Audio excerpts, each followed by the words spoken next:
მოგესალმებით. აგვისტოს ცხელდღეებში გიბრუნდებათ სპორტულ-ანალიტიკური პოდკასტი შედეგს მიღმა და ნუ სათაურით ნახავდით, რომ დღეს სტუმარი გვყავს, თან ძალიან კარგი სტუმარი, ალექსანდრე ლორთქიფანიძეა ჩვენთან ერთად. სანდრო, მოგესალმებით. გამარჯობა. რეზიც ჩვენთან ერთად არის და ვაპირებთ, რომ ამ ძალიან კარგ ადამიანთან და სტუმართან ვისაუბროთ ძალიან საინტერესო თემებზე. პირველ რიგში მოგიკითხავ, როგორ ახარ, სიცხეს როგორ უძლებ? ვერ უძლებ სიცხეს, ზაფხულში ვარ როგორც ზამთარში დათვი. და ვცდილობ რომ გადავაგორო როგორმე და ველოდები იმ მომენტს როცა აგრილდება, ამიტომ ვერ უძლებ და მით უფრო ვერ ვუძლებ გამომდინარე ამ ზაფხულის სატრანსფერო ფანჯრიდან. ესე იგი ცხელა არა მხოლოდ მანდაც ცხელა. ხო, სატრანსფერო ბაზარზე ძალიან ცხელა. ხო, სანდროს პრინციპში იცნობთ, დარწმუნებული ვარ ჩვენი მაყურებლები. მაისურ თუ არ იცნობთ, მიხვდებით რომ მაისურზე მიხვდებით რომ მანჩესტერ იუნაიტედის გულშემატკივარია. და მოდი გახსნით თემად ესე მანჩესტერ იუნაიტედზე ვისაუბროთ. მოდი დავიწყოთ აწმყოთი და მე ისტორიებში შესვლა გვიყვარს ხოლმე.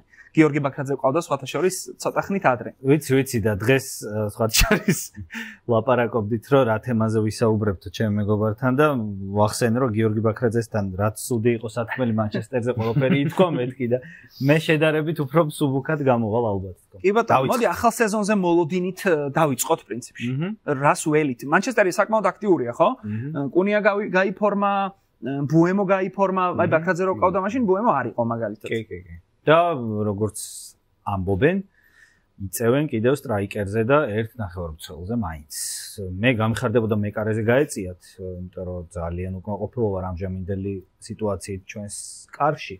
მაგრამ ნუ ნახოთ რა იქნება როგორ. ხო, ალბათ დებუ მარტინესია მანდ საუკეთესო. აი დებუ მარტინესი ჩემ იმდენად მძულს, რომ შეიძლება ეგ სეზონი არ უგულშემატკივრო მანჩესტერ. იქეთა მხარე ძალიან არგენტინის გულშემატკივარი ხარ, მაგრამ ხო ბოდიში ნამდვილად მე მყოლი არგენტინის მეკარეები, რომლებიც მყარები, ამიტომ უბრალოდ დიდი გუშია საქმე.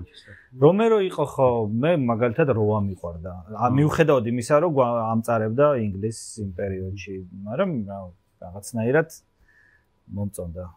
რა შეიძლება იყოს მაქსიმუმი ახალ სეზონში და საერთოდ ეს არის გასათვალისწინებელი ალბათ არის ის რომ ეს არის სეზონი რომელშიც ახალი მწვრთნელი რომელიც იდეაში შუა სეზონში მოვიდა წინა სეზონში მოამზადებს ესე ნიშანდობლივად საფუძვლიანად გუნდს და შეერკინება პრემიერ ლიგურ გიგანტებს იმიტომ რომ ინგლისში დიდი ამბები ხდება ლივერპული, ჩელსი, არსენალი რას ელი აი როგორც მანჩესტერის გულშემატკივარი სადამდე უნდა გაწუდეს მანჩესტერ იუნაიტედი რომელ ადგილზე შეიძლება ელოდო სეზონის ბოლოს რა არის მოლოდინები ყოველ შემთხვევაში მე საერთოდ პესიმისტური შეფასებები უფრო მაქვს ხოლმე იმიტომ რაღაცა ეგეთი კომპლექსი არ ვიცი შეიძლება პიროვნული რომ ვცდილობ პესიმისტურად შევხედო მომავალს რომ მე ძალიან დიდი დარტყმა არ მივიღო და ანდა თუ კარგი იქნება ხო მით უმეტეს გამიხარდება მიუხედავად ამისა როგორც წესი ეგ რაღაცა უცნაური ფაქტორი, მაგრამ თითქმის ყველა მწვრთნელს მეორე სეზონი ყოველთვის ყველაზე კარგი გამოსდის ხოლმე.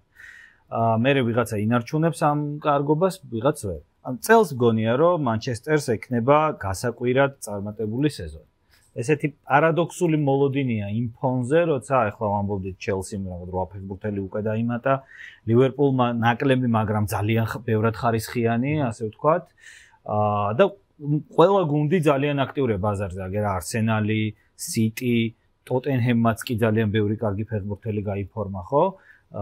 ამ ფონზე მიუხედავად ამ ყველაფრისა, მაინც გონია, რომ წელს არ მგონია ხე პრემიერ ლიგა მოიგოს და რამენზე გაიწიოს, მეტი რაზე უნდა გაიწიოს პრინციპში 100-ზე. მაგრამ გონია, რომ აი ობიექტურად რო ვიტყვით, რომ წარმატებული სეზონი გამოუვიდა, ეგეთი სეზონი ექნება. რატომ გონია ერთი ეს არის ზუსტად წვრთნელის მეორე სეზონი და დრო აქვს ამორიმს რომ დაალაგოს გუნდი არ ქონდა მაგისტრო ფაქტობრივად ხო არანაირი თავისი ხელი ვერ დააწყო მეორე იმიტომ რომ ჯერჯერობით გონია რომ სწორ ფეხბურთელებს იმატებენ აი სქემაში რაც საჭიროა და მენტალურადაც სწორ ფეხბურთელებს რაც აქამდე დიდი პრობლემა იყო ხოლმე მესამე მე მომწონს ეს მიდგომა როცა გუნდისთვის ერთი მხრივ ძალიან კარგ და ღირებულ მაგრამ მენტალიტეტით შეუსაბამო ფეხბურთელებს იშორებს და პირდაპირ 5 ფეხბურთელი ჩამოთვალა და უთხრა რომ ნახვამდის ეგეთი რაღაც ყოველთვის მომწონს, იმიტომ რომ როცა მეკითხებიან ხოლმე მანჩესტერის საყვარელ ფეხბურთელს, კი ვამბობ ხოლმე ბექემს, მაგრამ მაინც ყოველთვის ვამატებ, რომ ყოველთვის გუნდი იყო number 1 ჩემთვის და რეშფორდი არ დაგწნები. დამწყდა გული, რა თქმა უნდა. კი, დამწყდა გული. ძალიან მაგარი ამბავია, რომ რეშფორდი იყო ჩემი Facebook ფრენდი. ეხლა ჩემმა მეგობრებმა იციან, ვიღაცები არ დამიჯერებენ. თან ის არ იყო, რა ქვია, ყალბი რეშფორდი, იმიტომ რომ მე, ძალიან დიდი ხანია მანჩესტერის ფანი ვარ და აკადემიის თამაშებსაც უყურებ ხოლმე აპლიკაციაში და ვაკვირდები ხოლმე საერთოდ ძალიან პატარებს ვინ არიან პერსპექტიულები და ასე შემდეგ და აი დაახლოებით ეგ მაგ პერიოდში რეშფორდი ჯერ არ იყო ძირითად გუნდში და ძალიან მომწონდა აკადემიაში როგორიც იყო და მოვძებნე Facebook-ზე და არც პროფესიონალური გვერდი ქონდა მაშინ არც არაფერი რაღაც ჩუსტებიან ფოტოებია და ჯერ კიდევ იმაზე და მე წაშალა ის გვერდი საერთოდ და შეიქმნა უკვე პროფესიონალური პეიჯი რა თქმა უნდა. აქედან გამომდინარე დიდი ემოციური მაქვს, მაგრამ გუნდი პირველი. რეზი. ხო, თან ისიც მანჩესტერისთვის რომ ევროთასები არა აქვს. ერთი კვირა ექნება ამონებს მოსამზადებელი პერიოდი ყველა თამაშამდე ძალიან შეიძლება ყველაზე დასვენებული გუნდი იქნება. ხო, არა, ეგ ძალიან ისეთი პლუსია. ან წარმატებული სეზონი რა იქნება? ლიგაზე მოხვედრა? კი. ანუ ამ სეზონების მერე და ამ გუნდებში 4-ეული, 5-ეული. დიდი ის იქნება მიღწევა. ნუ 5 გუნდი ეყოლება ალბათ ინგლისს. ვარაუდოდ და ნუ ხო ლიგაზე მოხვედრა ალბათ კარგი. მეც მგონია რომ კარგი. აი რაც იყო ეს სეზონი ჩელსისთვის, ჩელსისაც ხო გახსოვთ წინა სეზონში რამხელა ჩავარდნა ჰქონდა, ხო რაღაც მე-13-ზე დაასრულა თუ რაღაც ზუსტად არ მახსოვს მაგრამ. და ეს სეზონი შეგვიძლია ჩავთვალოთ რომ უკვე წარმატებული იყო ჩელსისთვის, ხო? ნუ პლუს დაუმატა ბოლოს მსოფლიო ჩემპიონატი. აი რაღაცა მაგის მსგავსი წარმატებული სეზონი მგონია რომ ექნება მანჩესტერს. კი ბატონო. იცი რა, ცოტა რო განვაზოგადოთ ჩვენი საუბარი და მოვწყდეთ, იმიტომ რომ პრინციპში ზაფხული რო ცხელია და ტრანსფერები კეთდება, ამაზე ბევრი გვისაუბრია.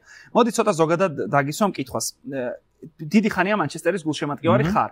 დარწმუნებული ვარ, პატარა ასაკში ემოციური ბმა კიდევ უფრო ძლიერი იყო, ხო? მაგრამ ასაკის მატებასთან ერთად, რამდენად იცვლება ეგ ემოციური ბმა, ანუ რა ემოციით უყურებ თითოეულ თამაშს? მე მაგალითად იუვენტუსის გულშემატკივარი ვარ. მახსოვს წლების წინ, აი ნუ თითოეული თამაში იყო ჩემთვის რაღაცა თუ წავაგებდით ძალიან სუთხასიაძე ვიყავი, თუ მოვიგებდით უბედნიერესი ვიყავი. ეხლა ჩემთვის რაღაცა საფეხბურთო ტენდენციები შეიცვალა რა, მაგალითად ანუ rivalry უფრო გამიქრა რა. აი ინტერი რომ ეზიზღებოდა ბავშვობაში, ეხა უკვე ეგრე არ ვარ. ეხა შემიძლია ინტერის თამაშით რაღაც დონეზე სიამოვნება მივიღო. შენ შემთხვევაში როგორ არის? ყოველთვის რჩები თუ არა რაღაცა ობიექტურობის ფარგლებში თუ ზოგჯერ საზღვრებს კარგავ? ზოგჯერ საზღვრებს კარგავ. კი, აბსოლუტურად სწორად აღწერე, ბავშვობაში ეს არის სიცოცხლის ამბავი. კლასში განსაკუთრებით. კი, კლასში მით უმეტეს. და რატომაც არ ვიცი მე ეგრე მომიწია, რომ ახლოს ამეგობროშიც კლასშიც ამერიც რაღაცა ერთი ვიყავი ხოლმე მანჩესტერის გულშემატკივარი, განსაკუთრებით პოპულარული იყო ჩემ ბავშვობაში იტალიური გუნდები არის ზუსტად და ძალიან ბევრი გულშემატკივარი ყავდა იტალიური გუნდებს გარშემო. ჯერ არ იყო ბარსელონასის დაწყებული ეპოქა და ნუ რეალი ხოლმე. მოკლედ მე დღესაც ესეთი რაღაცა მიამიტი გულშემატკივარი ვარ, შეიძლება ითქვას მანჩესტერის ყველა თამაშს უყურებ აბსოლუტურად. უბრალოდ ფერგის ეპოქის შემდეგ შეუძლებელია უკვე ყველაფერი ეგრე განიცადო. ნუ რაღაც დროს რესურსი აღარ ყოფნის ადამიანს ამდენი უბედურებისთვის და სადღაც უკვე იწყებ ამ უბედურებებთან შეგუებას, ხო? ანუ 13-ში ტრაური 14-ში რამდენი, ხო? და ამიტომ ბოლო დროს, ვთქვათ, მარცხს ისე მძიმედ აღარ განვიცდი. აი ხა როგორც განვიცადე ოლეს დროს ევროპა ლიგის მე-11 პენალტით წაგება, ან როგორც განვიცადე მანამდე რაღაცა ესეთი ტკიბზე რაღაცა მომენტები და მე შემდეგ ამ პოზიციების დათმობა. ეგრე ეხლა აღარ განმიცდია მაგდონეზე ტოტენჰემთან წაგება რა. აი ეგ იყო მაქსიმუმი შეფასება, როცა ადრე იყო ხოლმე. ხო, ეგრე იყო პრინციპში. ხო. მანჩესტერს ან გასაგებია რომ როცა მწვრთნელი არის დიდი ხანი, რაღაც ეპოქა, ხო, მასთან დაკავშირებული. მიდის, ანუ გუნდში ყველაფერი არის ამ მწვრთნელზე მოგებული, ხო? ანუ ფეხბურთელებს იმას არ გულისხმობ ალბათ რაღაც მიკრო დეტალების დონეზეც კი. და გასაგებია რომ რაღაც ვარდნა შეიძლება მოსალოდნელი იყოს. მაგრამ აი ლივერპულის მაგალითს ხო გვაქვს? კლოპი წავიდა, კლოპზეც ყველაფერი იყო აწყობილი და მოვიდა სლოტი და ეგრევე ხო, ძალიან მაგარი სეზონი. კი. აი მანჩესტერში რა დააკლდათ? მე მგონია რომ რამდენიმე ფაქტორი ერთმანეთს დაემთხვა მანჩესტერში. ერთი რომ, ფერგი მაინც იყო 26 წელი და ეგ არის ფაქტობრივად მთელი ეპოქა გუნდისთვის კი არა და სოფლიოსთვის. ხო. და ამიტომ ძალიან ყველაფერი გადაწყობილი იყო ფერგიზე და ეს ძალიან რთული იყო აქედან გადაწყობა, მაგრამ მანჩესტერში ხელი შეუწყო იმანაც, რომ თვითონ კლუბში მენეჯმენტის დონეზეც ძალიან დიდი პრობლემები იყო.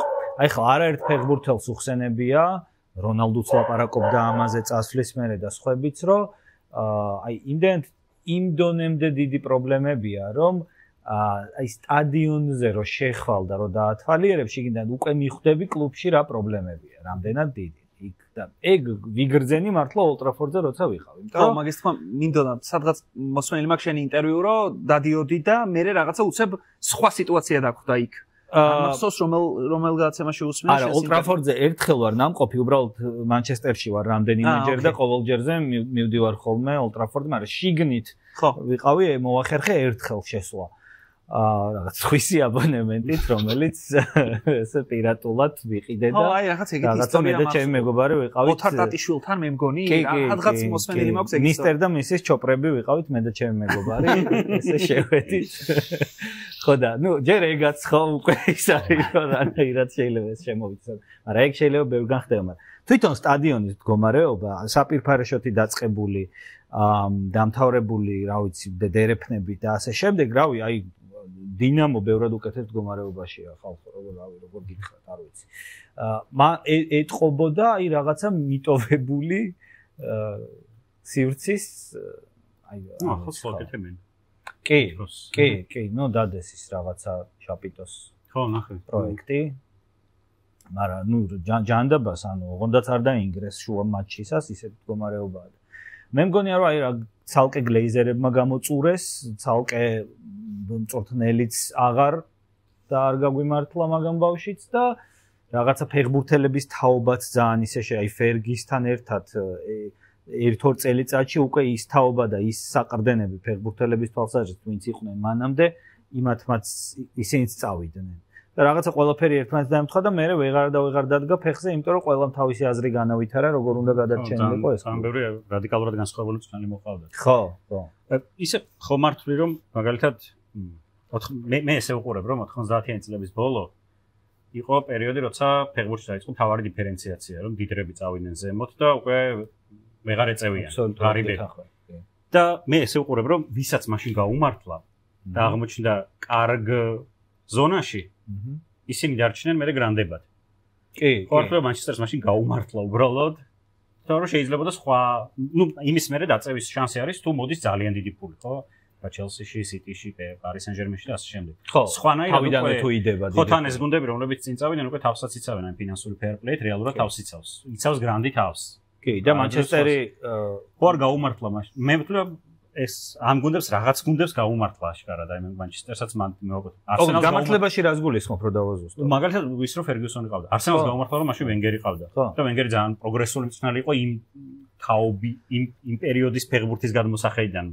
ვენგერი ჯერ კიდე საფრანგეთში რომ მუშაობდა 80-იან წლებში, ამბობენ რომ რაღაც კომპიუტერები ჰქონდა და იქიდან სწავლობდა ფეხბურთელებს რა. ნუ არ ვიცი ის რა მონაცემები ჰქონდა მაშინ 80-იან წლებში, მაგრამ და ძალიან დიდ ყურადღებას აქცევდა რომ თქვა რაღაც გასახდელში სკამის სიმაღლე ფეხბურთელისთვის როგორ უნდა ყოფილიყო და ასე შემდეგ. აი ეგეთ აბსოლუტურად გეთანხმები. ეგ და საერთოდ ამ ტენდენციას როგორ უყურებ ფეხბურთში რომ უკვე ნუ არ ვიცი ამ ტენდენციას ახლა რა შეატრიალებს, მაგრამ ხო არის რა მისტირის ხალხი იმ ძველ დროს როცა მეც მივტირი, კი, და უარყოფითად უყურებ საერთოდ ეხლა სტატისტიკასაც რო შევხედოთ თამაშების ყურებას უარ არის ხშირად საჭირო, აი გამარჯვებულების ან რაღაც გუნდებით მივხვდებით რამდენად მცირე იყო ეს ამპლიტუდა დიდარ და ღარიბ გუნდებს შორის, იმიტომ რომ ამ ხელა განსხვავების საშუალებას არ გაძლევდა სიმდიდრე რომც გქონოდა, ასე ვთქვათ, გუნდს. ანუ იმდენად უეცრად ავარდა ფეხბურთელების ფასები და არა მხოლოდ ფეხბურთელები, ზოგადად კლუბში საჭირო ფინანსები.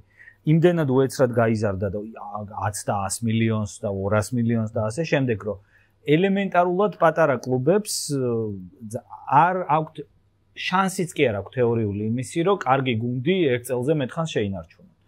და ეს იწვევს შედეგად იმას, რომ აი ეხლა იდეაში მე ამ ზაფხულსაც ძარცვის ზაფხულს ვეძახი ხოლმე, იმიტომ რომ რეალურად დიდმა კლუბებმა დიდი ძარცვა ჩაატარეს და პატარა კლუბებში გამორჩეული ფეხბურთელები, ვისაც ჰქონდა შანსი ეს პატარა კლუბები წინ წაიყვანან, დაიტაცეს ყველანი აბსოლუტურად, ხო? და ეგრე ხდება, სოი რაღაცა კარგი გუნდი წამოიჩიტება, შეუძლია წარმატებას მიაღწიოს, საოცრებები გააკეთოს, მაგრამ იმავე ზაფხულს 3-4 ლიდერი ამ კლუბის დატაცებულია უკვე დიდი გუნდების მიერ. ეს 90-იანებში ეგრე რა თქმა უნდა არ იყო სატრანსფერო ქარცეცხლიც ესეთი არ იყო. ლიმიტები არსებობდა. და გარდა მაგისა გუნდებს რამდენი უცხოელი შეიძლება. გარდა ლიმიტებისა მე მეჩვენება რომ ამ ხელა თანხებზე რახან არადიო და 90-იანებში თქვა თუნდაც უფრო მანამდე ტრანსფერები უფრო მეტად იყო დაკავშირებული რამდენად დაითანხმებდი ფეხბურთელს ან რამდენად დაინტერესებდა შენი საკადრო პოლიტიკა შენი თამაშის სტილი და რაღაცა ვიდრე აუცილებლად პირდაპირ აი ხა შეიძლება საერთოდ არ აინტერესებდეს მაგრამ 50 მილიონს დაუდებ და უარს ვეღარ ამბობს ხო ეს პირადი კონტრაქტის დეტალების შეთანხმება ადრე უფრო რთული საკითხი იყო რა და ეხლა ისე იწერება რომ პირადი კონტრაქტის დეტალები შეთანხმებულია ტრანსფერი გადაწყვეტილია ხო ტრანსფერი გადაწყვეტილია რა მე თან ეხლა უკვე ფეხბურთელს ძალიან ბევრი რაღაც ძალა უჭირავს ძალა აქვს იმისთვის რომ კლუბს აიძულოს ტრანსფერს დათანხმდეს მაგალითად სპორტინგის ვარიანტი რო ვთქვათ რა სპორტინგი საბოლოო ჯამში ვერ შეთანხმდა არსენალთან და ტრანსფერი შედგა მხოლოდ იმიტომ რომ აგენტებმა დაიკლეს საკომისიო და საბოლოო ჯამში გიოკერეში არც ვარჯიშებზე მიდიოდა. თან ხა ხელფასიც სპორტინგის დონეზე არ ექნებოდა პატარა. შესაბამისად ფეხბურთელების ძალა გაიზარდა როგორც გუნდში და აი რაც ახსენეს ანდრო დიდი გუნდების მიერ პატარა გუნდების გაძარცვა, ეგ უკვე ქვეყნების დონეზეც წავიდა თუ აკვირდები. მაგალითად იტალიიდან რო თქვა, საშუალო დონის ფეხბურთელები ისე მიდიან ინგლისის ჩემპიონატში, რომ არავინ არ აქცევს ყურადღებას ასე ვთქვა. აი მაგალითად შარშან თუ გახსოვთ ნოტინგემ ფორესტმა წაიყვანა ნიკოლა მილენკოვიჩი ფიორენტინადან. ნიკოლა მილენკოვიჩი იყო ფეხბურთელი, რომელსაც იტალიური გრანდები წლების განმავლობაში ეჩალიჩებოდნენ. ვერაფრით ვერ წაიყვანეს, იუვენტუსიც იყო, ინტერიც იყო, მილანიც იყო. საბოლოო ჯამში ნოტინგემ ფორესტი თითქოს ისტორიულად გასაგებია დიდი გუნდი, მაგრამ ამ ეტაპზე ახლა მის ფინანსური შესაძლებლობები რაღაცა ასტრონომიული არ არის. თუმცა იტალიურ გუნდებთან შედარებით ძალიან თავისუფლად შეუძლია შესთავაზოს ინგლისურ გუნდს ორჯერ მეტი ხელფასი იმას რა ქვია თქვა ნიკოლა მილენკოვიც მაგალითად რო თქვა და ეს ტრანსფერი დახურულია იგივე ხდება ხა მე როგორც იტალიური გუნდის გულშემატკივარი თავისუფალი აგენტები Manchester United-დან გამოგდებული სანჩოები, ეგეთი ფეხბურთელები არის. კარიერა დამთავრებული. კი ბატონო, აი მოდრიჩი მაგალითად როგორც მილანში. მე მაგალითად ეხა იუვენტუსის გულშემატკივარი ვარ, მინდოდა რომ მოდრიჩი წამოსულიყო იუვენტუსში. მიუხედავად იმისა, რომ არის 40 წლის. ეგ სიტუაცია, არ ვიცი, ალბათ ეხა სანდრო ამის გამოსავალს აქედან ვერ დაგვიდებს ესე ორ წუთში კითხვა რომ დავსვა. მაგრამ ტენდენცია მიდის იქითკენ რომ ეს ალბათ ემსგავსება სუპერლიგას, ხო რაც პრემიერლიგა, სუპერლიგა, ხო, ამაზე გვითქონ საქანლეც. სადღაც ალბათ ტიტულებით არა, მაგრამ ფინანსურად ალბათ 12-13 წლის წინ დაიწყო ეს, თუმცა ჩინეთის კონტრაქტები პრემიერლიგისკენ წამოვიდა, მე არაბული და კოვიდის დროს განსაკუთრებით გაიზარდა, იმიტომ რომ პრემიერლიგის გუნდები ყველაზე ნაკლებად არიან დამოკიდებული სტადიონიდან მიღებულ შემოსავალზე, რა უფრო სატელევიზიო შემოსავლებზე არიან დამოკიდებული, თან იქ ორი მად ნაწილდება, ხო, ანუ ერთი არის რაც ინგლისში რასაც იხდიან, მაყურებლები რომ უყურონ და მეორეა დანარჩენი სამყარო რასაც იხდის და ის კიდე სხვა კონტინენტებზეა. ხო, ანუ პრემიერლიგა მიგოი ჩატში ჩავაგდე, მაშინ ბირმინგემი გადავიდა ეხა ჩემპიონშიპში და პირველი გაკეთა 30 მილიონიანი ტრანსფერი. 30 მილიონიანი ტრანსფერი გონი იტალიაში ვერავინ ვერ აკეთებს. ვერავინ ვერ აკეთებს, ამდენ. და ჩემპიონშიპის თამაშებსაც იმხელა ნახვები აქვს, ხშირ შემთხვევაში სხვა ქვეყნების წამყვან ჩემპიონატებს უსწრებს. ეგ даже მე მგონია რომ ეხა უკვე შეუქცევადი პროცესია, იმიტომ რომ რაც უფრო მეტი ძლიერი გუნდი შეიქმნა პრემიერლიგაში და უკვე არის, რავი, 10-მდე ძალიან ძლიერი გუნდია, ისეთი, რომელსაც შეუძლია აი ესეთი ფუფუნების უფლება მისცეს საკუთარ თავს, ხო? შესაბამისად, ნახვაც იმატებს, რაც უფრო მასობრივი გახდა ფეხბურთის ყურება და თქვათ ყველგან უყურებენ უკვე ფეხბურთს, შესაბამისად იზრდება ფულიც, რომელიც მასში იდება, ხო? აქედან გამომდინარე, უკვე ეს ამ ფულის დიდი ნაწილი ისევ მიდის პრემიერლიგაში და იგივე იტალიას რჩება ის, რომ თქვათ, ან 33-ს გადაცილებული ფეხბურთელები იყიდოს, ან იქ დაწუნებული, გაფლოპებული ფეხბურთელები, ან სადღაცა იპოვოს და აღმოაჩინოს რაღაც აი როგორც კვარაცხელია აღმოაჩინოს, ხო? იმიხო და კიდე პოულობენ, მაგრამ იპოვიან თუ არა, მაქსიმუმ 2 წელი მოახერხონ, მერე იმის შენარჩუნება ეგ არის. ამას ახლა გამოსავალი არ ვიცი რა არის, ალბათ რაღაც საფეხბურთო მეტი რეგულაცია უნდა არსებობდეს წესებში, მაგრამ FIFA და UEFA პრინციპში პირიქით ცდილობენ, რომ უფრო მეტად ბიზნესზე დამოკიდებული გახადონ ფეხბურთი. მე ვემხრობოდი ძალიან დარეგულირებას და ანუ ჩარევა საერთოდ აგრესიულად რომ ეს რაღაც ამხელა ნაპრალი ამ გუნდებს შორის არ ყოფილიყო, მაგრამ მე მგონი ახლა იმდენად არის მიშვებული რომ აი ეს ფინანსური ფერპლეი საერთოდ რომ გააუქმონ და მისცენ შანსი აი დიდ ფულს რომ სხვა გუნდები ამოქაჩონ. ეგ ხო არ აჯობებს, ხო, ანუ უფრო კონკურენტულ გარემოს ხო არ. რო თქვა ვიღაც არაბებს და ვიღაცებს, აი პრემიერ ლიგა ხო მაგით, პრემიერ ლიგა ერთი პერიოდი მასაც კი არ აკონტროლებდა, ფლობელს რაღაც კრიმინალური წარსული ჰქონდა თუ არა და მგონი ტაილანდელმა ლესტერო იყიდა რაღაც ინტერკონექტებდა, მე მგონი თუ რაღაც ეგეთი ის იყო, ხო? მაგრამ ნუ მიუშვა და ახლა ნოტინგემიც ვახსენებ და არც ნოტინგემის ფლობელზეა კარგი ამბები, ხო? ანუ სადაც აქვს რაღაც შავი საქმეები, მგონი თუ რაღაც ცუდ ამბებში გახოვული, მაგრამ ნუ ბევრად უფრო კონკურენტულები არიან და ნუ ის კრიზისი არ უდგათ, ხო? აი ესპანეთში მაგალითად სხვანაირად არეგულირებენ, იქ პრევენციული დარეგულირებაა და არსონარ ვერ აგრეგისტრირებს ამ ხალხს და რაღაც. ნუ ეს იდეაში ფედერაციამ იმასაც უნდა იზრუნოს, რომ კლუბი არ გაკოტრდეს, იმიტომ რომ ამ კლუბში მარტო 22 ფეხბურთელი არ არის, იქ ძალიან ბევრი ადამიანი მუშაობს, რომელიც შემდეგ უმუშევარი რჩება ამ გაკოტრების გამო. მაგრამ ნუ ამ სხვაობასაც რაღაც უნდა მოუხერხონ, იმიტომ რომ აშკარა ჩანს რომ 10 წელი 100 თუ გაგრძელდა 10 წელიწადში უკვე პრემიერ ლიგა ალბათ უნდა გამოიყოს ჩემპიონთა ლიგას და თავკე დაიწყონ თავისთვის რაღაცების კეთება. ეს იქნება ეს არის რაღაც ამერიკული ლიგის მსგავსი. სიმართლე გითხრა ინგლისში ბევრს აქვს ეგ განწყობა ისედაც რომ აი პრემიერ ლიგა უფრო მნიშვნელოვანია ვიდრე ჩემპიონთა ლიგა, ხო ეს რაღაც კუნძულის და მოკით სეპარატიზმი ევროპისგან რაც მუდმივად ახასიათებთ, რომ და სხვა შორს ეგ ძალიან ხშირად უყავთ ხოლმე ფეხბურთელებს, იმიტომ რომ აი რაღაცა პირადი მსოფლიო ჩემპიონები ყავთ რა, მიუხედავად იმისა, რომ ესენი არ არიან მსოფლიო ჩემპიონები, ნუ აი რაღაც აი მაგალითად მე მახსოვს ერთ ზაფხულს ინგლისში ჩავედი, ხშირად მიწევს ხოლმე ჩასვლა და ჟურნალი არ არსებობდა, რომლის გარეკანზეც დელეალი არ იყო. და იმ სეზონში ნუ უბრალოდ კარგად ითამაშა რა, ანუ არაფერი ის ტოტენჰემში თამაშობდა მაშინ და ძალიან კაი სეზონი ჰქონდა ტოტენჰემს რაღაცა ადგილზეც იქათ, მაგრამ არ მოუგია თასი ხო ვიცით არა, არაფერი არ მოუგია საბოლოო ჯამში, მაგრამ ეს იყო რაღაცა he'll bring back cup in the home და აი რაღაც სასწაულები ეწერა ამას და ამ ეს წნეხი მე ნუ რა დაემართა დელეალის კი ვნახეთ და მაგ წნეხმაც ხო იქონია თავის გავლენა, იმიტომ რომ უკვე რაღაცა თვითკმარი ხდება იქაურობა.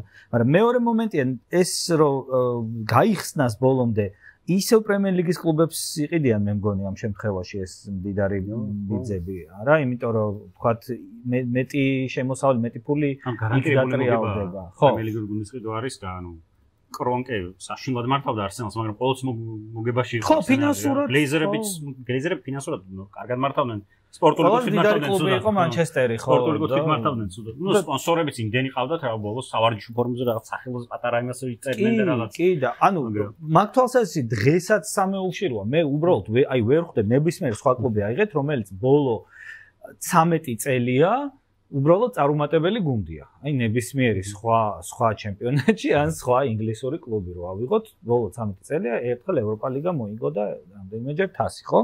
მაგრამ ნუ აი ეს რაღაცა ინერცია, გრანდობის და ეს ისტორიის ინერცია აქცევს მანჩესტერს იმათ, რომ დღემდე ფინანსურად ერთ-ერთი ყველაზე წარმატებული კლუბია. არ ვიცი, მე მაინც მგონია, რომ რაღაცები უნდა შებოჭონ, მაგრამ ამას არავინ არ იზამს ალბათ, იმიტომ რომ ეხლა წავიკითხე იმ დღეს რომ ლაპარაკობენ 20 წუთიანი გახდეს შესვენებები, ხო? და უცებ ანუ მე ვერც დავუშვი რა, პირველი იმაზე დავფიქრდი, რომ უი რა კაია თქო, ფეხბურთელები ცოდო არიან, ისეც იმაზე ლაპარაკობენ, რომ ძალიან მძიმე სეზონებია, რაღაცა კვირაში 3 თამაში უწევთ, რა დაფრინავენ აქეთ და მე რა გავაანალიზე, რომ +5 წუთი რეკლამა სინამდვილეში რამხელა ფინანსების შემომტანია და ჩვენ რა ვქნათ კიდე მაყურებლებმა ის 5 წუთი დამატებით როგორ მაგას რამეს მოვიფიქრე. ჩვენ ფანტინო იდეაში თამაშების გაზრდაში ხედავს ფიფას შემოსავლების ზრდას და ნუ იზრდება რა რეალურად. ფაქტი ეგაა რომ მართლა იზრდება ფიფას შემოსავლები და ფედერაციებსაც ბევრს ურიცხავენ და ინფანტინოს არის და იგონებს რაღაც ახალ ტურნირებს. კი. ხო, თან ინფანტინო არა მხოლოდ რაღაცა ესე ვერ იტყვი რომ FIFA-ს პრეზიდენტია, ტიპი არის ძალიან გავლენიანი ტიპი დაიჭირა რა, ტრამპთან შეხვედრები და ისინი ტრამპმა დააჯილდოვა იქ ჩელსის ფეხბურთელები და ნუ მოკლედ მაგ წელში ძალიან სერიოზული რაღაცა. მოდი ესეთ კითხვა მინდა დაუსვა სანდროს. თამაში შენი ერთი კონკრეტული თამაში რაღაცა თითოეულ ჩვენგანს ხო გვაქვს, რეზი ამბობდა ამას წინათ, რომ მეო ჩემი ცხოვრების თავარ თამაში უკვე ვნახეო. ბუნებრივია არ გულისხმობს საქართველოს ნაკრების თამაშებს, იმიტომ რომ ეგ ყველასთვის ალბათ საქართველოს საბერძნეთი ან საქართველოს პორტუგალია. გემოვნების ამბავი. საკლუბო ფეხბურთზე რო ვისაუბროთ, ანუ საქართველოს ნაკრებს არ გულისხმობ. თამაში, რომელზეც ამბობ, რომ აი ეს არის თამაში, რომელიც მთელი ცხოვრების მანძილზე გამახსენდება. ოღონდ ის არ მიპასუხა მანჩესტერის თამაშო დაესწარი. იმიტომ რომ ეგ ძალიან ლოგიკური ალბათ. არა, ძალიან უღიმღამო თამაში იყო. ეგ ბრაიტონთან უბრალოდ ემოციების გამო ხო არ იყო თქო. არა, ანუ ნუ ატმოსფერო დიდებული იყო სტადიონზე, მაგრამ თამაში იყო აი რავი. ძალიან უღიმღამო. ერთი თამაში, რომლის ემოციებსაც სიამოვნებით გაიმეორებდი რა. ვიცი რა, ეგ არის პირველი თამაში, რომლის სრული ტრანსლაციაც ნახე ბავშვობაში და რომელმაც მაგ სეზონში დაიწყე მანჩესტერის გულშემატკივრობა და ეგ სეზონი დაგვირგვინდა მანჩესტერი ბაიერნი 2-1 ფინალი, რომელიც ყველას გვახსოვს. რაღაც პატარა ვიყავი მაშინ. საერთოდ ან ჯერ რიკოტე მახარაძის მიყავდა ხო ეს თამაში საერთოდ? აი მე მგონი. კი, მე მგონი. კი, ეგ იყო, მე მგონი ბოლო და მე უკვე დიმას მიყავდა. ხო, მე დიმა. ხო.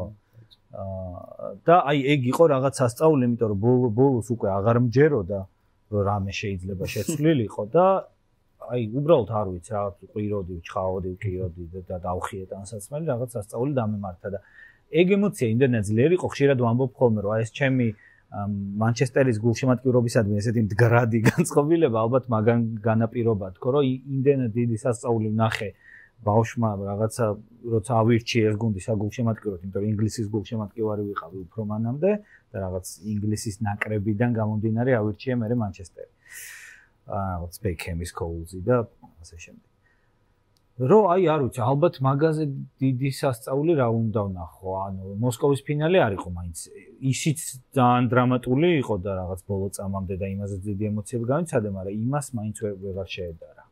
ხო, რაზე მინდა კიდევ ხას ვისაუბროთ. ეს არის ანუ თავარი ეს ალბათ, ხო, დრამა ძველი ფეხბურთის მოყვარულებს და თანამედროვე ფეხბურთის მოყვარულებს შორის, რომ ფეხბურთი წავიდა რაღაც სტანდარტიზაციისკენ, რომ რაღაც ქვეყნებმა დაკარგეს თავისი ხიბლი, აი 2022 წლის მსოფლიოს ჩემპიონატზე მიდიოდა, ამაზე აი ძალიან ბევრ პოდკასტს უსმენდი მაშინ და ყველა ყვებოდა, რომ აი გერმანიას რატო არ ყავს დიდი ცხრიანი არანის ტიპის ფორვარდი და ის რატო არ თამაშობს ასე და ბრაზილია რატომ არ უტევს ისე და ასე შემდეგ.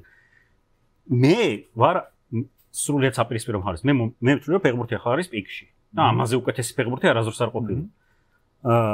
ასეთ მაღალ დონეზე ფეხბურთი არ უთამაშიათ არასდროს არც გუნდურად და არც ინდივიდუალურად.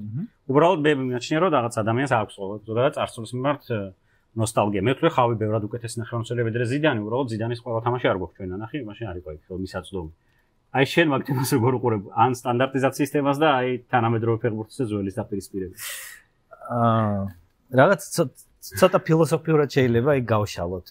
იმიტომ რომ ეხლა კადრს მიღმა ჰაიდეგერს ვახსენებდით და აი მაგაზე გამახსენდა რა, რომ როცა რაღაცეები, ნებისმიერი სტრუქტურები თუ სუბსტანციები სრულყოფილებისკენ მიდის, უფრო მეტად ემსგავსებიან ერთმანეთს, ასე მგონია. ანუ რაღაცა რო ვითარდება,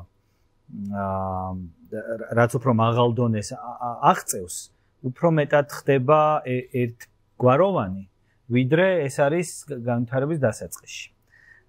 და რატომ ამბობ ამას ეხლა, რომ ანუ მეც მაგ აზრის მომხრე ვარ, როდესაც ფეხბურთელებს ადარებენ ხოლმე სხვადასხვა ეპოქისებს, მაგალითად ახლა პელე უფრო მაგარი იყო თუ მესი, ან თუნდაც მესი თუ მარადონა, ну, რა თქმა უნდა, არ არელევანტურია ეს შედარებების გაკეთება, იმიტომ რომ სრულიად სხვა მცველებთან უწევს იმას თამაში, სხვა სტილში, სხვა გამოწვევებში და სხვა მომზადების პირობებში და ასე შემდეგ. ხო, ბევრი ფაქტორია, რატოც ვერ შევადარებთ, მაგრამ უბრალოდ ძველ თამაშებს რომ უყურებთ, აშკარაა, რომ ანუ იმ დიდებულ ფეხბურთელებს, ახლა იმ დღეს უყურებდი მაგალითად დი სტეფანოს რაღაც თამაშს რა და ანუ არავინ თანამედროვე ფეხბურთში ცუდი გუნდის მცველებიც კი არ აცლიან მაგდენს, რასაც აცდიდნენ დი სტეფანოს იმ მომენტში, რომ აი ამ ხელაზე ბურთს რო იჩერებს, გაიგდოს წინ და ორ წამში წართმეული აქვს ბურთი. ანუ მანდ ვარ მეც რომ თანამედროვე ფეხბურთი ბევრად უფრო მაღალი დონის არის, ბევრად უფრო რთულია, ბევრად უფრო მაგრები არიან თანამედროვე ფეხბურთში, ვინც ახერხებენ თავდამსხმელებს, მცველებს გაცდნენ, ვიდრე ის თავდამსხმელები, ვინც ადრე იყვნენ მაგალითად. მაგრამ თუ სანახაობრივი თვალსაზრისით შევხედავთ, მან შეიძლება ვთქვათ, იმიტომ რომ ზუსტად მაკედან გამომდინარე, რომ ეხლა ბევრად უფრო მაგრები არიან, უფრო რთულია სასწაულების მოხდენა.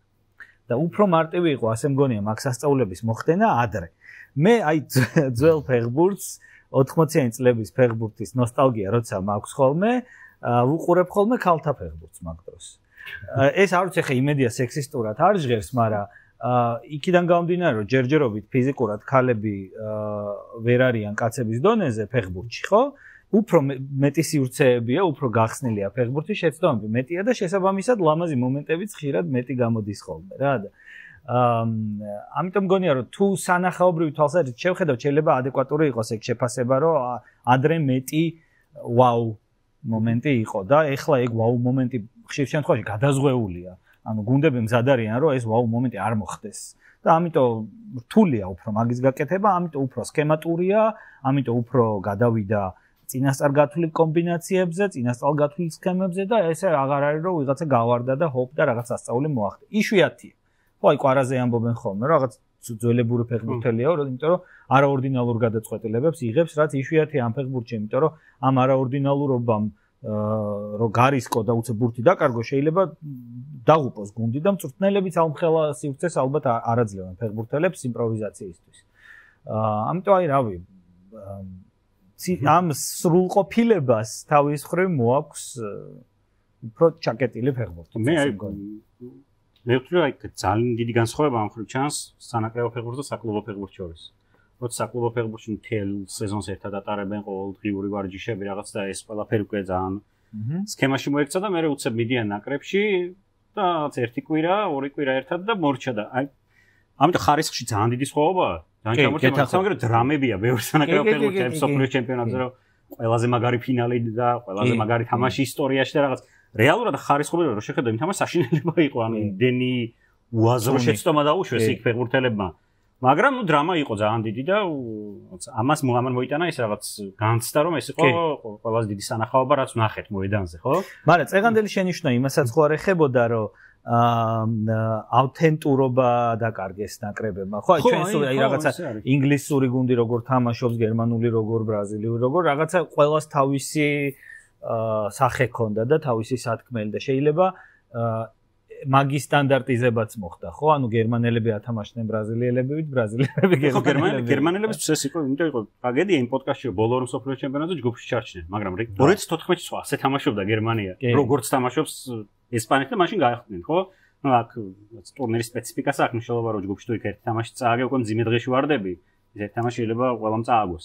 მაგრამ რაღაცა ინდივიდუალური. ნუ რაღაც ეს ხო, ანუ გასაგებია რომ რაღაც ეს ნოსტალგიაც შემს ბოლომდე გასაგებია, რატომ მოსწონთ, რატომ უნდა გერმანელს ნახოს რუმენიგე წინ, ხო, სულ დიდი, რომელიც რაღაც სიცხიანი შემოვარდება მოედანზე და გოლებს გაიტანს და რაღაც უკან არ დაიხევს და არ უნდა ნახოს რაღაც ცუცხრიანი, რომელიც რაღაც მოძრაებს ისე როგორც არ უნდა მოძრაობდეს ცენტრფორვარდი და იტალიელს რატომ უნდა რომ კარგი დაცვა ყავდეს ყოველთვის და არ ყავდეს მალდინი ნესტა კანამარო იდგეს ერთად, ხო, მაგრამ არა, თან საინტერესოა იქ მრავალფეროვნება, ხო, მსოფლიო ჩემპიონატის სოფლიო ჩემპიონატი ხომ მხოლოდ მოედანზე არ არის ხოლმე, ეს არის ხოლმე რაღაცა დიდი ზეიმი, როდესაც განსხვავებული ერები და კულტურები ერთმანეთს ხვდებიან და ის სტადიონები, ტრიბუნების ყურება არანაკლებ საინტერესოა ხოლმე, ხო, რაღაცა ეს თავისებური ეგ არის საინტერესო რეალურად. ხო და თუ ყველა ერთნაირად ითამაშებს და ყველა შეეცდება რომ სრულყოფას მიაღწიოს, რომელიც როგორც უკვე ვთქვი, რაღაცნაირად ერთმანეთს ემსგავსება მე ამ სრულყოფილებაში.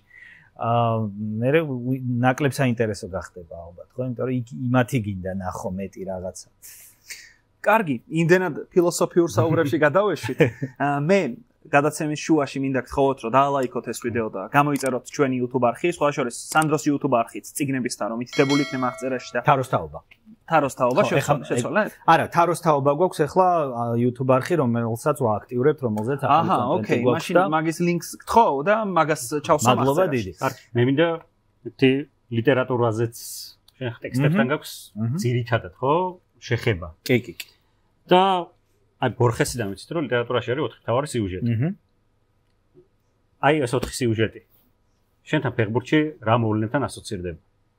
აი რო ვთქვათ ხო, ეს არის რაღაც ალყა შემორტყმული ქალაქის დაცვა, საგანძურის ძიება, სახლში დაბრუნება და ღმერთის თვითმკვლელობა თუ თვით შეწირვა და ბუნდოვანი. აი ფეხბურთში რა მოვლენებთან ასოცირდება შესაძლებელი. ძალიან საინტერესო კითხვაა და აი საინტერესო კითხვის დასმა როგორ უნდა. ხუბი კი არა. ხალხი ვეხუტებით ერთმანეთს და ბევრი ჩემთვის ანუ კაპიო არის კი რაღაცები არის ხო რომელიც ოკეი ცოტა დასაფიქრებელია ხო შეიძლება ხო დაჭრით მე შეგვიძლია ვისაუბროთ რაღაცებზე მეც ინვესტ გვაქვს რამე ნუ ყველაზე მარტივი ალბათ არის ეს სახლში დაბრუნების თემა იმიტომ რომ ფეხბურთში ბევრია ეგეთი მაგალითები და ბევრია თან ისეთი ძალიან დრამატული მაგალითები აი ზუსტად სახლში დაბრუნების როდესაც ფეხბურთელი რომელიღაც კლუბში შედგა შემდეგ წავიდა და დაბრუნდა და ეს თან ეს დაბრუნებაც რაღაც ტრიუმფალური უნდა იყოს ხო? ვისია ისე ყველაზე მაგარი შენთვის? აი ხო ვფიქრობ რომელი იყო ყველაზე საოცარი დაბრუნება. მე რატომღაც ეხა თავში ამომიტივტივდა ტიერი ანრი. ლიცთან რო გოლი გაიტანა. ხო, აი 12 ნომრით რო შემოვიდა სამთარი იყო, თასი იყო და დამატებით დროში შეაგდო მე მგონი. რეალში კიდე ეგეთი ზიდანი ანჩელოტი მიდის მე მოდის უკან. აი ხარ მაგას ვიღაცაზე ვფიქრობდი რომ აი მაგრა დაბრუნდა. აი მიფიქრია ეგ ნახდათ. ნუ მესი თუ ერთ დღესაც ბარსაში დაბრუნდება ამ შეკითხვას საბოლოოდ გაეცემა პასუხი? ეს ჩემთვის იმაზეა. არა მგონია ალბათ. რონალდუს მანჩესტერში დაბრუნება არ გაამართლა მთლად მასე. აი ძალიან წარმატებული ხა ეს მხოლოდ მანჩესტერის კონტექსტში ალბათ, მაგრამ ძალიან კარგი იყო ნახევარი სეზონის კოულზის დაბრუნება. ეგ ძალიან კაი. იანვარში რო ფერგი მიაკითხა და გვჭირდები დაბრუნდიო და დაბრუნდა და გუნდიც აათამაშა. მაგრამ რაღაცა უფრო დიდებული დაბრუნებები ალბათ არის და კომენტარებში შეგიძლიათ დაგვიწეროთ თუ ამაზე უფრო დიდებული დაბრუნებები არ დაბრუნდა ერთი ფეხბურთი ხო? ეგ დიდი დაბრუნება. ერთი ფეხბურთო ვერ მიაგნო ინგლისს თორე სხვა ყველა დაბრუნდა ვინც საჭირო იყო. ეგ დიდი დაბრუნება არ შედგა. რაღაც ხრივ იცი რა ისეთი წვრთნელის რანგში დიდი დაბრუნება იყო სიმეონესი ატლეტიკოში. ხო. იმიტომ რომ ეგეთი საკულტო მწვრთნელი მანამდე არ ყოლია ატლეტიკოს ალბათ როგორც ეხლა ყავს სიმეონეს სახით და მანამდე თამაშობდა იქვე. ეს კარგი საფიქრალი თემა არის. ერთი იყო კიდე ალყა შემორტყმული ქალაქი, როდესაც ჩაკეტილ სივრცეში რაღაცა ვითარდება და გარეთ საფრთხეა. თან მან ხო ეს არის მნიშვნელოვანი რომ ეს ხო რეალად ილიადადან აღებული მოტივია და დამცველიც მნიშვნელოვანი ანუ არა ის მარტო ვინც უტევს. თორე მე ილიადაში მახსენდება რომ ყველაზე ლირიული და ემოციური მომენტები ტროელებს უკავშირდებათ ხო? ჰექტორი მიდის და იციან რომ ის ვერ დაბრუნდება და შემდეგ როცა მამა მიდის რომ წამოიყვანოს სხეული წამოიღოს ხო? ჩემს ეგ მომენტებია მეტყვი ასოცირდება ბაიერნი ატლეტიკოს თამაში თუ გახსოვთ 2-1 რომ მოიგო. ბაიერნმა ატლეტიკოში ფინალში გავიდა. გვარდიოლას ბაიერნი აი არც თუ არ გაქვთ ნანახი გირჩევთ რომ ნახოთ ეს არის რაღაც აი 11 ფეხბურთელი როგორ დგას საჯარიმოში და აი ულტრა რადიკალური სქემით რომ გამოიყვანა გვარდიოლამ სადაც ბოატენგე აი პასებს უშვებს ლაზერივით და 5 შემტევი რომ აი ყველა მხრიდან უტევდა იმ საჯარიმოს აი ეგეთი განცდა მქონდა აი მაგ თამაშზე როცა აი 2-1 დამთავრდა ერთხელ გაიქცა გრიზმანი და გაუტანა გოლი აი ზუსტად აი მასთან ასოცირდება რომ მართლა 11 კაცი იდგა ოღონდ იცავდა ყველა მიცოდა საით უნდა გაქცეულიყო და სად ვინ უნდა დაებლოკა ეგეთი ისინი აუ მანდაც იქნება ძალიან საინტერესო თამაშები როცა აი თავგანწირვით დაცვა იყო ბოლო წამამდე საჭირო და რაღაცნაირად გაუძლეს მაგ ყველაფერს დამცველებმა ალბათ აი რაღაც ჩვენ გქონდა ეგეთი პორტუგალიასთან მაგას ვფიქრობდი ახლა ზუსტად გქონდა თქო ეგეთი ნეტა პორტუგალიასთან მე მგონი რა შეიძლება საბერძნეთთან უფრო ეგეთი მატჩი იყო რაღაცა ბოლო წამამდე მიყვანილი და ხო იმიტომ რომ პორტუგალიას რაღაცა მაინც ბასრი იმდენად ბასრი არ იყო პორტუგალია რა კი გვიტევდა ეხლა ლოგიკურია რომ შეეტია მაგრამ იმდენად ბასრი არ იყო რომ თლად ალყაში შემორტყმულ ქალაქს შეგვედარებინა მე მგონი რა ვიცი არც მე არ მგონია ხო აი ჩეხეთთანაც საკმაოდ დიდი ის ხო მახსოვს მამარდას ჰქონდა უამრავი ჩეხეთთან სიგიჟე იყო ძალიან გვაჯობეს და ძალიან ბევრი სეივი ჰქონდა მამარდას მან და ეგ მომენტი იყო მახსოვს აი თავგანწირვაზე ბოლო მოდელზე მე მახსენდება დანიის ევროპის ჩემპიონობა. ხო. ეგ არ მიფიქრე, სხვა მიფიქრე, მაგრამ რომელი ფიქრე? მე ვფიქრე სუარესმა რო გააკეთა განასთან. და გადარჩა. ხო, ეგ სწავლე. კი. მაგრამ ამ შემთხვევაში ადამიანური თავგანწირვა დანიო ვილფორტის ხო, როდესაც ბავშვი უკდებოდა და ასე გავიდა და გაიტანა. თან გაიტანა ის გოლი ფინალში, ანუ რაც იყო ძალიან მნიშვნელოვანი რა და სასწაული იყო საერთოდ ეგ საერთოდ ერთ-ერთი დიდი საფეხბურთო სასწაულია დანია რომ არ უნდა ყოფილიყო იქ და როგორ აღმოჩნდა და როგორ მივიდა ბოლომდე და ვილფორტი რომ შვედეთში ტარდებოდა კიდე კაი და დადიოდა რა ბრუნდებოდა საავადმყოფოში მიდიოდა თამაშზე საავადმყოფოდან თამაშიდან საავადმყოფოში და აი რაღაცა ეგეთი თავგანწირვა იყო და მე მეოთხე რომელი დაგვრჩა საგანძურის მაძიებელი ჩემთვის ეგა აი მაისურია რომ ბოლოს მივიდა არგენტინა იპოვა რაღაც თამდენი წელი ხო რაღაც მიდიოდა თქოს ყველა რაღაც რო შენ არ ხარი ნაციმაღლემდე სანამ იმას არ მოიგებ მაგრამ და ნუ ბოლოს როცა აი ბოლო ჩემპიონატია ეს ბოლო შანსია იტალია ხო ალბათ და იმ საგანძურთან მეორედ არ მივიდეს კიდე მომავალ წელს მე ამაზე მეფიქრება ისე რაღაც ხრივ PSG-ს ისტორია შეიძლება გავდეს აი ამდენი ხანი არის PSG даже აი 90-იანებში ხო რაღაც პერიოდი კაი გუნდი ყავდათ და მიუახლოვდნენ ძალიან რაღაც შედეგებს ხო მე და წელსღა მოახერხეს ეს ამბავი თან რაღაც ტრიუმფალურად თან ჩვენთვის სიმბოლურია რომ ქართველთან ერთად მოხდა ეგ ქართველთან ერთად კი არა ლამის ერთ-ერთი მთავარი ის იყო რა ფაქტორი იყო ხო ფაქტორი ცალსახად იყო ძალიან მნიშვნელოვანი ფაქტორი იყო თან ისე დაწერეთ მართლა 4-ვე სიუჟეტზე თქვენი მოსაზრებები კომენტარებში დარწმუნებული ვარ საინტერესო შემოთავაზებები იქნება ეხა გადაცემის აგებულებას რო უყურებ, რამდენად კონკრეტული რაღაცით დავიწყეთ საუბარი და რამდენად ზოგადად და რაღაცა ფილოსოფიურ თემებში გადავიჭერეთ. ამისთვის მადლობა სანდროს პირველ რიგში. არა, პირიქით მადლობა ძალიან საინტერესო საუბრისთვის. მაყურებლებისთვის მინდოდა ის მეთქვა, რომ დაგვილაიქონ ეს ვიდეო, გამოიწერონ ჩვენი YouTube არხი, სასპონსორო შემოთავაზების შემთხვევაში აღწერაშია ჩვენი იმეილი მითითებული და აბსოლუტურად ღია ვართ. აი აქ სადღაც შეიძლება იყოს თქვენი რეკლამა, წყალი, ლუდი, სასმელი თუ ასე შემდეგ. სანდროს წარმატებები უსურვოთ. ასევე წარმატებები. იმედია რომ კიდევ გავიმეორებთ ამ სტუმრობას, იმიტომ რომ ფეხბურთზე საუბარი მით უმეტეს ეგეც სასიამოვნო მოსაუბრესთან როგორც სანდრო ლორთქიფანიძე ყოველთვის სასიამოვნოა და რეზისაც მინდა მადლობა უთხრა რომ იყო ჩემთან ერთად და ხო, შევხვდებით პრინციპში ძალიან მალე დაუბრუნდებით არ მოგანატრებ თავს. კარგად.